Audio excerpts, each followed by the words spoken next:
Olá, boa tarde. Vamos lá para a terceira edição do CNN Mercado.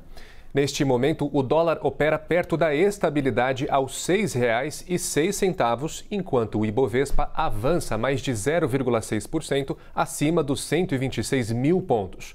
Investidores analisam dados do PIB brasileiro para o terceiro trimestre.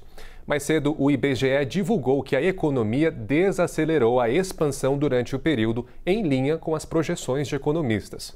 Ainda assim, o nível mantido levanta a possibilidade de um maior aperto monetário pelo Banco Central. No cenário externo, agentes financeiros se posicionam para a divulgação de dados de emprego nos Estados Unidos. O destaque é sobre o relatório de criação de vagas em novembro, que deve clarear o direcionamento da próxima decisão do Federal Reserve sobre as taxas de juros nos Estados Unidos. E a gente fala um pouco sobre a situação da Coreia do Sul. O ministro das Finanças do país já se pronunciou sobre o desempenho do mercado por lá. Mais cedo, ativos da Coreia do Sul despencaram depois do presidente declarar lei marcial no país. Isso aconteceu em um pronunciamento onde o chefe de Estado disse que a medida era necessária para manter a ordem livre e constitucional do país. Essa situação já se reverteu agora que o parlamento derrubou a ordem.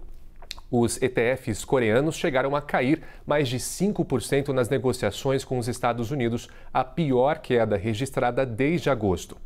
As ações da Samsung Electronics, listadas em Londres, também caíram 5% hoje mais cedo. Já a moeda Won atingiu seu nível mais fraco em relação ao dólar em mais de 2 anos.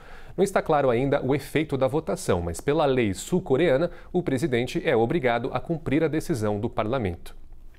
E sobre o Brasil, o prejuízo nos Correios saltou 780% no terceiro trimestre deste ano. De acordo com o balanço da empresa, a estatal registrou perdas de 785 milhões de reais entre julho e setembro. Nos 9 meses do ano, o valor já ultrapassa os 2 bilhões de reais.